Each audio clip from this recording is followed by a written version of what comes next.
읽겠습니다.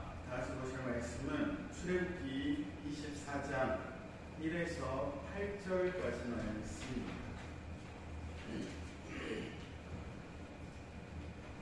다시 보실 말씀은 출애굽기 24장 1에서 8절까지 말씀입니다.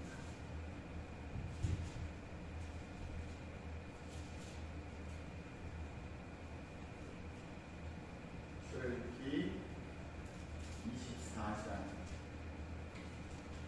1에서 8절까지 말씀입니다.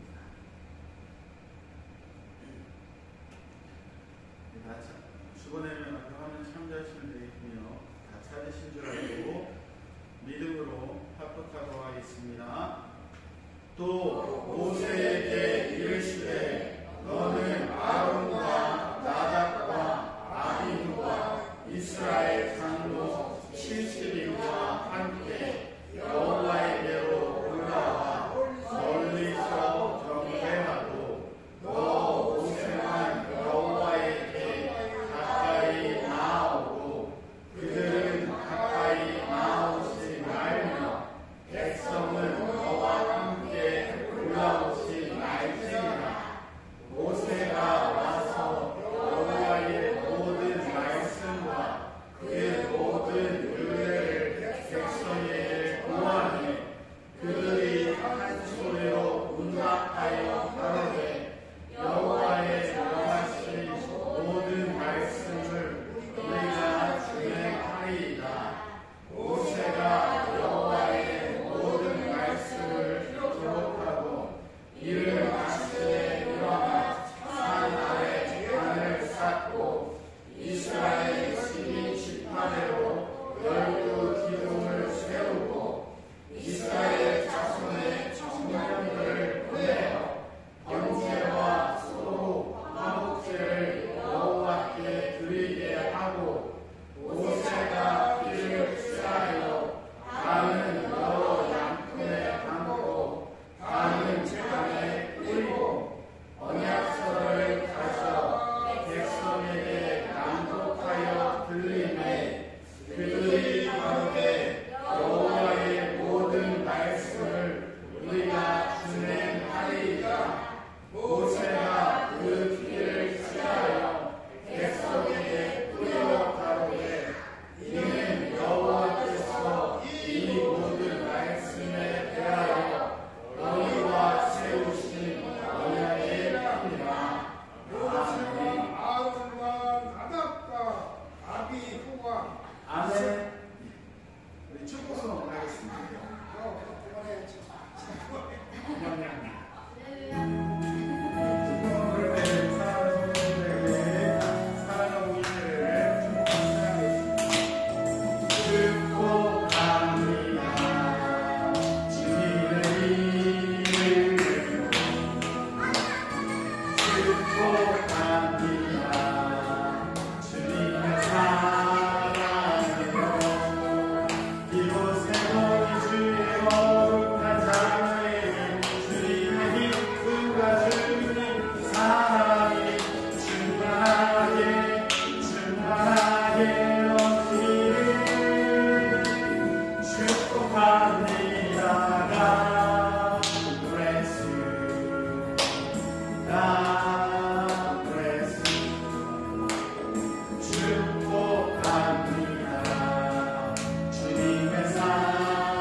할렐루야.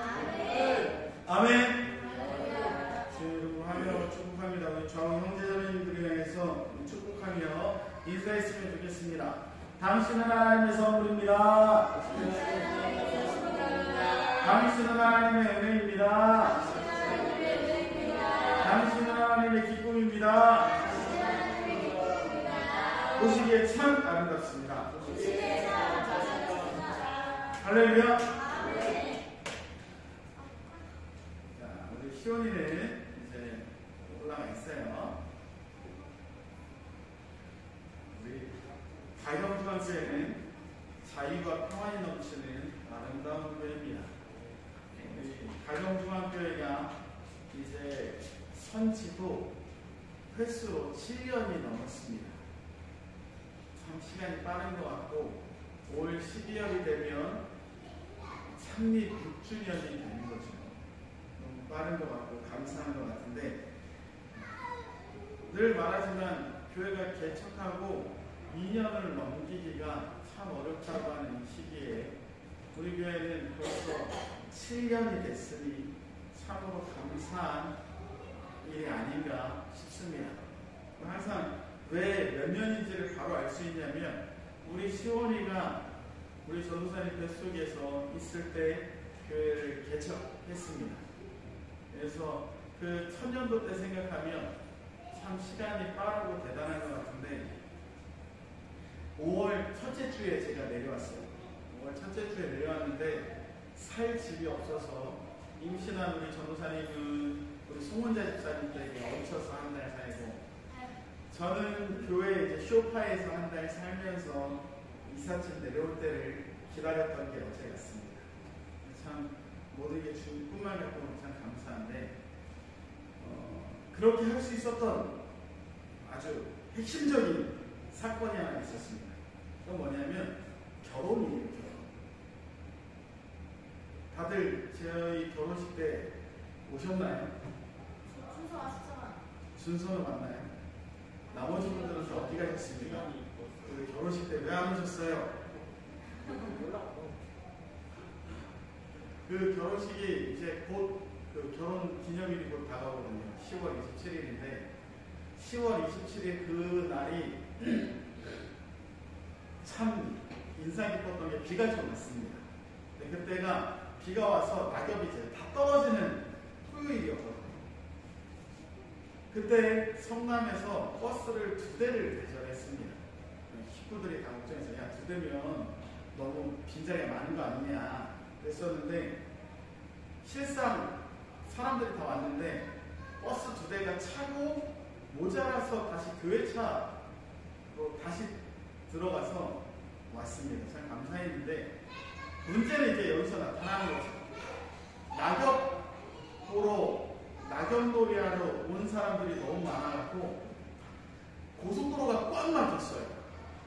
시기 11시 시기였는데 11시가 돼도 차가 오지 않습니다. 엄마도 못 왔어요. 식구들 아무도 못 왔어요.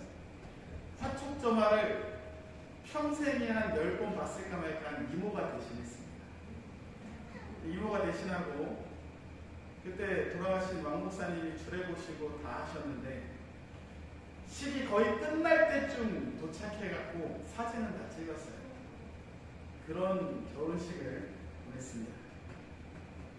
결혼식이라는 게 근데 제가 그때 느꼈던 건 뭐냐면 해보신 분들은 알겠지만 다들 뭔가 대단할 것 같은데 대단할 게 하나도 없어요. 1시간 만에 모든 게 끝나면 그냥 유부남이 됩니다. 이제 내 부인이고 어처구니가 없어요. 나는 아무것도 안 바뀐 것 같아. 관계도 안 바뀐 것 같은데 1시간 만에 나의 존재 자체가 완벽히 변하는 순간이 맞게 됩니다. 그게 결혼식이라는 거죠. 오늘 본문 말씀이 이스라엘 백성과 하나님의 이제 공적인 만남, 그러니까 결혼식을 한다라고 보시면 돼요. 그래서 내용을 보면 어떻게 되냐면 하나님의 언약을 선포하고 피 뿌리고 제사 지내고 피 뿌리고 다 언약식 끝나고 나면 뭐예요? 결혼식 끝나면 뭐 하죠? 피로 밥 먹고 가잖아요. 밥까지 먹어요. 그러니까 결혼식이랑 너무 똑같은 거예요. 오늘 내용이 원래는 11절까지 읽어야 되는데 좀 줄였습니다. 그래서 내용이 그렇습니다. 하나님께서 모세와 72명의 모세와 아론 빼고 72명의 대표를 부르세요. 그래서 그들이 이제 올라와서 경배하는데 그 중에 모세만 대표로 올라오게 되죠. 그래서 모세가 여호와의 말씀을 다 듣고 그 모든 율례를 백성에게 이야기합니다. 너희들 이제 결혼하면 절대로 하지 말아야 될 일들이 이러이러하다. 그게 성경에는 20장부터 23장까지 아주 간략하게죠. 아주 간략하게 써 있어요. 법들을 법인데 몇 장 안 되는 거 보면 굉장히 이제 심플한데 나중에 레위기에서 더 늘어나지만 그것을 주십니다. 그리고 나서 어떻게 하냐면 그 모세가 말씀을 기록하고 아침에 일어나서 산 아래에 단을 세워요. 12기둥을 세웁니다. 이스라엘 12지파를 대표하는. 그리고 예배를 드리기 위해서 청년들을 보내서 번제를 드리고 화목제를 드려요. 그리고 나서 거기서 나오는 피를 양푼에다 여러 번 받아서 반을 제단에 붓습니다. 무슨 의미냐면 피를 하나님께 붓는 거예요. 그 나머지 반은 어떻게 하냐면 백성들에게 막 뿌려요. 그러면서 언약서를 가져다가 백성에게 읽습니다. 신랑 누구누구, 신부 누구누구는 서로 사랑하겠습니까? 라고 대답하는 거 있잖아요. 그거랑 똑같은 거예요. 너희들 백성들은 여호와의 백성으로서 이 언약을 지키겠느냐? 그랬더니 백성들이 일제히 대답합니다. 저희가 지키겠습니다. 그때에 모세가 그 피를 취해서 백성에게 뿌리며 이야기합니다. 여호와께서 이 모든 말씀에 대해서 너희와 세우신 언약의 피니라. 그 피가 이제 우리에게는 약속의 피가 됨을 성경이 이야기하고 있습니다. 본문도 되게 짧아요. 별 내용 없는 것 같습니다. 결혼식이 그렇습니다. 우리가 별 내용 없이 그냥 주례 듣고 대답하고 반지 껴주고 그러면 사람들의 축하받으면 끝나요. 그런데 인생에서 통과의 가장 중요한, 삶에서의 가장 중요한 하나의 예식이 바로 결혼식인 것처럼 이스라엘 백성들의 하나님과의 언약이 그랬다라는 것이죠. 그렇게 우리 사랑하는 성도님들도 하나님과의 언약을 예수 그리스도를 믿음으로 맺으시면서 하나님의 백성 되시길 주님의 이름으로 축원합니다. 그래서 우리가 알아야 될 것은 무엇이냐면 첫째로 하나님과 맺은 언약의 내용들을 우리가 알아야 된다는 것입니다. 하나님과 언약을 결혼을 했어요. 우리 그런 거 있지 않습니까? 그 계약서. 아침에 일찍 일어나서 밥을 차려준다. 그리고 한 달에 한 번 여행을 간다. 다른 여자를 보면 벌금을 50만 원씩 낸다. 이런 거 있지 않습니까? 바람 피면 죽는다. 절대로 하지 말아야 될 행동들이라는 거예요. 이상민 집사님 되게 활짝 웃으시는데 혹시 집에 언약 계약서가 보관되고 계신 거 아닙니까? 계약의 내용은 절대 발설하지 않는다. 하나님 입장에서도 똑같다라는 거예요. 왜 그러냐면 하나님이 이스라엘 백성들을 택하실 때 이스라엘 백성들의 뭔가 많은 거룩한 잘남으로 택하지 않았어요. 오히려 7장에 보니까 너희들이 너무 적고 연약하나 너희 선조들과의 약속과 내가 너희를 사랑하기 때문에 너희를 택했다 말씀하고 계신단 말이죠. 그럼 나 같은 자를 택하신 하나님의 은혜에 앞서 우리는 너무 감사하고 감격해서 그분이 어떤 요구를 하든지 들어야 되는 의무가 있다는 것입니다. 두 번째로는 그 언약을 했을 때 그 언약의 내용을 이해하면 어떻게 되는 거예요? 이 사람이 내 남편이 되고 이 사람이 내 아내가 된다는 거죠. 하나님의 말씀을 지켰을 때 하나님은 그 충성의 행동들을 보고 우리를 사랑해 주시고 약속하신 복을 우리에게 내려주신다는 거예요. 우리가 잘 알아야 될 것은 무엇이냐면 그래서 그 제사를 어떻게 드려요? 화목제 드리고 번제를 드리지 않습니다. 번제를 드리고 화목제를 드려요. 무슨 의미가 있냐? 번제는 무슨 의미냐면 짐승을 불에 태워서 처음부터 끝까지 다 태워버리는 예식이에요. 그 번제는 무슨 의미가 있냐면 하나님께 우리가 헌신하겠습니다라는 의미가 있어요. 그리고 나서 화목제, 하나님과 인간이 화목해지는 복을 받고 특별한 소유가 되고 제사장 나라가 되고 거룩한 민족이 되는 거예요.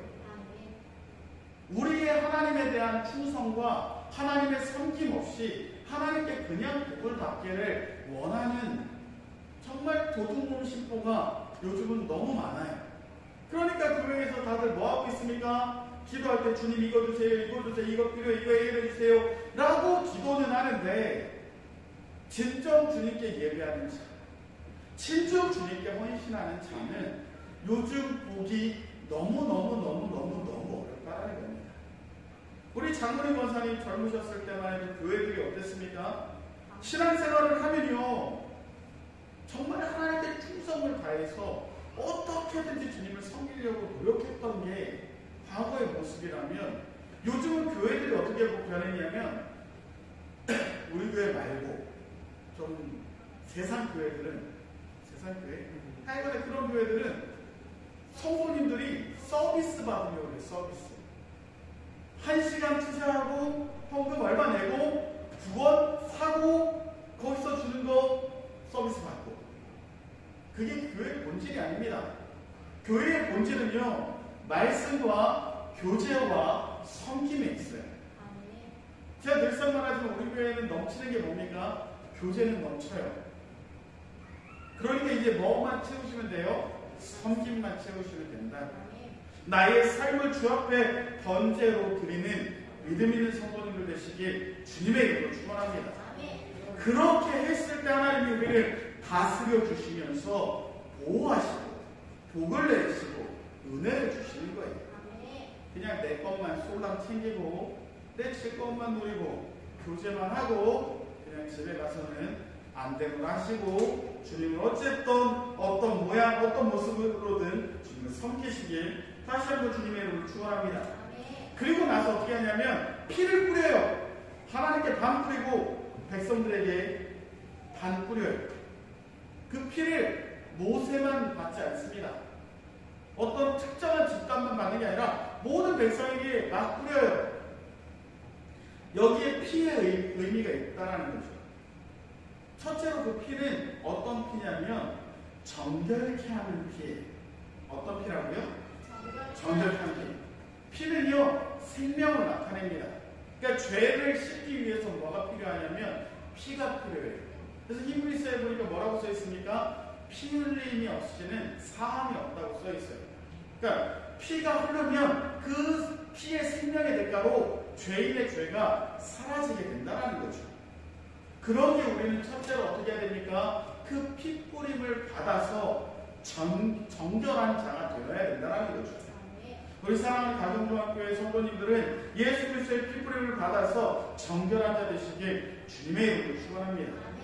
내가 예수님의 피를 뿌림을 받아서 이스라엘 백성들이 그 피 뿌림을 소의 피 뿌림을 받아서 정결한 신부가 됐다라는 거예요. 그러면 이제 우리는 어떻게 해야 됩니까? 거룩한 신부의 모습을 갖춰야 돼요.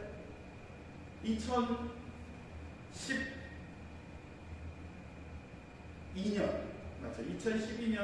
10월 27일 11시에는 누가 제일 이뻤냐면 우리 송은아 정수님 제일 이뻤어요. 그때 결혼식 할 때 드레스 입고 있습니다. 세상에서 누가 제일 이뻐요? 신부가 제일 이뻐요. 왜 그렇습니까? 도무지 워팔이 보이지도 않을 두꺼운 화장을 얼굴에 뒤집어 쓰고 가장 이쁜 이건 우리 송은아 전사님 얘기 아니에요. 일반적인 신부들에 대한 얘기를 하는 거예요. 제가 우리 최세희 집사님 결혼 사진도 봤고 우리 최서희 집사님 결혼 사진도 봤어요. 누군지 잘 모르겠더라고요. 두꺼운 화장하고 가장 이쁜 드레스를 입고 사진을 찍으니까 이쁘겠죠. 무슨 얘기냐면 우리는 예수 그리스도의 보혈을 받아서 깨끗한 옷을 입은 세마포 옷을 입은 하나님 예수 그리스도의 거룩한 신부가 됐다라는 겁니다. 그러면 세상에서 누가 제일 기뻐야 돼요? 오늘 이 시간은 이 자리에 앉아 계신 예수님의 신부들인 가경중앙교회가 제일 기뻐야 돼요. 제가 말씀드리는 아름다운 교회의 아름다움은 외모적인 게 아니라 그래서 뭐에 있다? 성경에 있다. 거룩에 있다라는 겁니다. 우리 사랑하는 성도님들이 하나님 눈에 야 얘는 내 뼈 중에 교회요 내 살 중에 살이구나라는 이야기를 들으시려면 예수 그리스도의 핏부림을 받아 성결한 세마포 옷을 입은 예수님의 신부들이 되시기를 바란다는 것입니다. 그러면 내가 예수님의 핏부림 받아서 거룩한 세마포 옷을 입고 싶은데 그 세마포 옷은 어떤 옷이죠?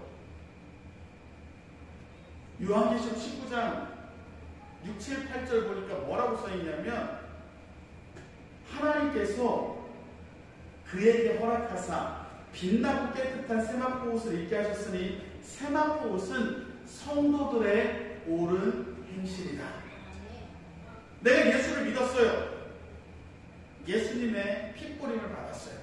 난 이제 예수님의 신부가 되었다면 이전의 삶과 이후의 삶은 완벽하게 달라야 된다는 것입니다. 그러기에 우리 사랑하는 성도님들이 이 소리 꼭 들으셔야 돼요. 야, 안개는 교회 다니더니 행동이 바뀌었어. 사람이 바뀌었어. 이야, 이렇게 이쁠 수가 있어.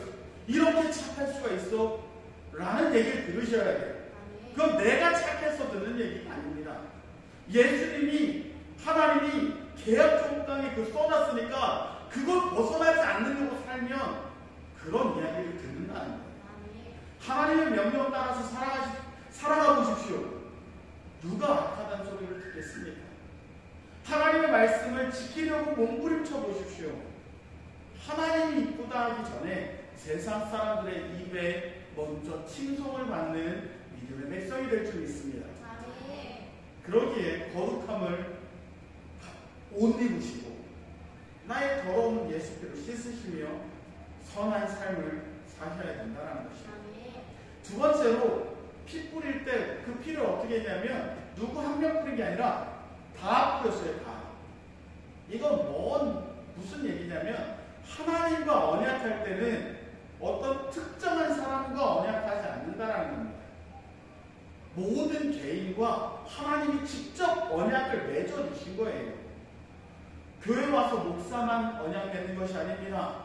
직분자들만 언약 맺는 것이 아닙니다. 오늘 내가 예수를 구주로 믿기로 했다면 언약을 맺어주신다는 겁니다. 그러기에 내가 거룩한 신부가 돼야 돼요. 저는 어렸을 때 그런 생각이 있었습니다. 인생의 주인공이 다른 사람인 줄 알았어요. 근데 내 인생의 주인공은 누구밖에 없습니까? 나밖에 없어요. 그럼 다른 사람이 없다든지 내가 하나님의 예수님의 거룩한 신부가 되기를 간절히 바라는 마음으로 내가 그 믿음에 들어가야 된다는 것이죠. 오늘 내가 주인공 되시길 주님의 이름으로 축원합니다. 그리고 마지막으로 피라는 것은 무슨 의미가 있냐면 언약이 파기되면 피의 대가를 핏부림 받은 자들이 토해내야 된다는 거예요.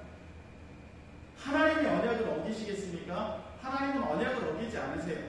그러면 누가 언약을 어기는 거예요? 인간이 언약을 어겨요. 그럼 그 인간이 언약을 어긴과 동시에 어떻게 되는 거예요? 그 피의 대가를 도로 뱉어내야 돼요. 결국에 이 피는 무엇을 나타내냐면 언약을 어긴 자에게 하나님께서 주시는 심판을 나타낸다는 것입니다.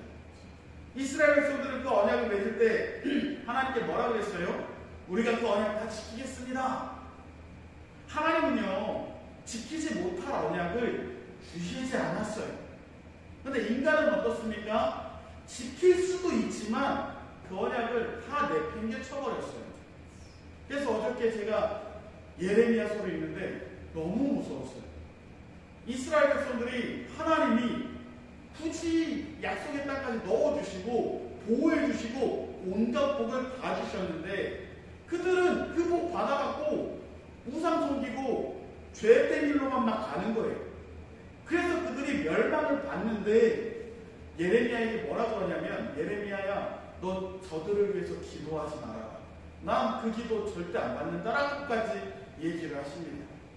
지금 아프간이 난리가 났죠. 20년간 미국이 보호해주고 그 전쟁을 대신 치러줬는데 미국이 떠나자마자 나라가 바로 망했어요. 근데 그 다큐멘터리나 내용들을 보면 그럴 수밖에 없었던 이유가 뭡니까? 그 안에 있는 아프간인들이 깨어서 자신들을 보호할 생각을 해야 되는데, 미군은 경계 근무 쏘는데 군인들이 마약 먹고 대나 쫓겨갖고 LL에서 막 총 아무데나 쏘고 그런 내용들이 나오는 거예요. 하나님 우리를 위해서 최선을 다하시는데 언약의 백성들이 그것을 이루지 않으면 어떻게 됩니까? 심판받습니다. 그런 게 오늘 핏부림을 보면서 우리는 어떻게 해야 됩니까? 무서워할 줄도 아셔야 돼요. 요즘 교회에서는 심판을 말할 수가 없습니다. 무서운 얘기하면 나 이거 안 다니네요. 다른 교회 가버리니까. 근데 교회의 본질은 그게 아니네요. 잘못한 건 잘못했다 얘기하고 잘한 건 이게 잘했다고 얘기하고 거룩한 하나님의 신부가 되기를 애쓰는 그것이 바로 교회라는 것입니다. 그러기 우리 사랑하는 성도님들은 하나님의 심판을 무서움으로, 그걸 성경적인 용어로 경외라고 해요.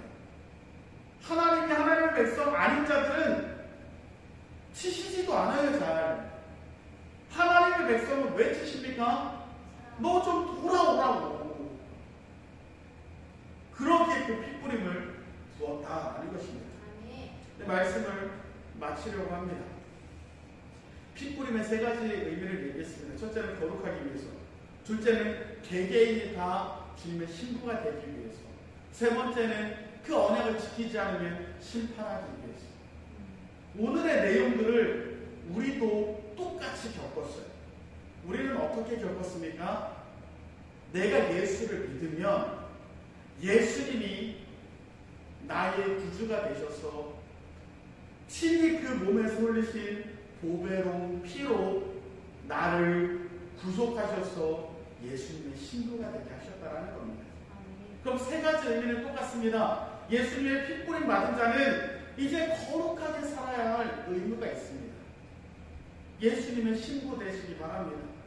예수님이 막 어쩔 줄 몰라서 너무 사랑스러워서 막 눈에서 하트가 뿅뿅 나오고 안아줄 수 있는 그런 모습을 갖추셔야 된다는 거예요. 막 옷에 오물이 묻고 더러운 분뇨가 묻고 있는데 신랑이 아무리 신부가 이쁘다고 안아줄 수 있겠습니까? 그러기 전에 안아줄 수 있도록 우리는 우리의 거룩한 세마포 옷을 예수님의 보혈에 빠셔서 정결한 자 되시길 주님의 이름으로 축원합니다. 두 번째로, 어떤 자가 구원받는 게 아니라 내가 구원받아야 돼요. 내가 구원받아야 돼요. 예수님을 오늘 이 시간 이 자리에 앉아 계신 모든 성도님들은 마음을 열고 꼭 믿으시길 주님의 이름으로 축원합니다. 그리고 우리가 알아야 될 것은 무엇이냐면 그것을 파괴하면 그 피의 대가를 내야 돼요. 그래서 냅니다. 누구로 냈습니까? 예수님이 스스로 피 흘리심으로 그 피의 대가를 또 치러주셔요. 그러면 우리가 잘못했을 때 어떻게 해야 되는 거예요? 내 죄, 더러운 것을 감추려 하지 말고 예수님께 고백하셔서 치료함, 정결함 받으시길 주님의 이름으로 축원합니다. 그게 성도의 거룩한 옳은 행실, 옳은 세마포임을 믿으시고 이제는 정말로 내 옛사람을 버리고 아름다운 모습을 갖춰서 주님이 잘했다 칭찬하시는 언약의 피로 정결함을 얻으시는 믿음의 성도님들 되시길 주님의 이름으로 축원합니다. 기도하겠습니다. 할렐루야. 사랑이 많으시고 내려오신 주님, 오늘은 이스라엘 백성과 하나님의 언약의 순간을 보았습니다. 아주 짧은 찰나에 모든 것이 이루어지고 어떤 것이 바뀌었는지 스스로 체감할 수 없어도 결혼식은 총각 처녀가 아줌마 아저씨가 되며 부부가 되는 놀라운 순간처럼 이스라엘 백성이 하나님의 백성, 하나님의 신부가 되는 순간이었음을 우리가 알게 허락하여 주시옵소서. 아버지와의 거룩한 관계를 맺기 위해서는 우리가 번제단에 나의 삶을 드리며 주 앞에 충성하고 헌신해야 됨을 배웠사오니 주여, 우리가 주님을 위하여 애쓰고 수고하는 자 되게 허락하여 주시고 그때의 하나님과의 관계가 화목해지는 예수 그리스도의 보혈의 능력이 우리에게 임할 줄 믿습니다. 복을 내려 주시옵소서. 아버지 하나님, 피 뿌림은 첫째는 거룩이요, 둘째는 모든 자와의 언약이요, 셋째는 심판임을 알았사오니 예수님의 보혈 언약의 피로 나의 죄 사함을 얻고 주님의 거룩한 신부가 각자가 되어서 심판의 순간에 예수님의 피로 우리의 죄를 씻는 대개의 백성들, 거룩한 세마포 옷을 입은 아름다운 신부들 되게 허락하여 주시옵소서.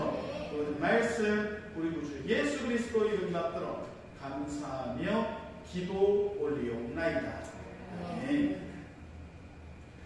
다시 봉헌하도록 하겠습니다.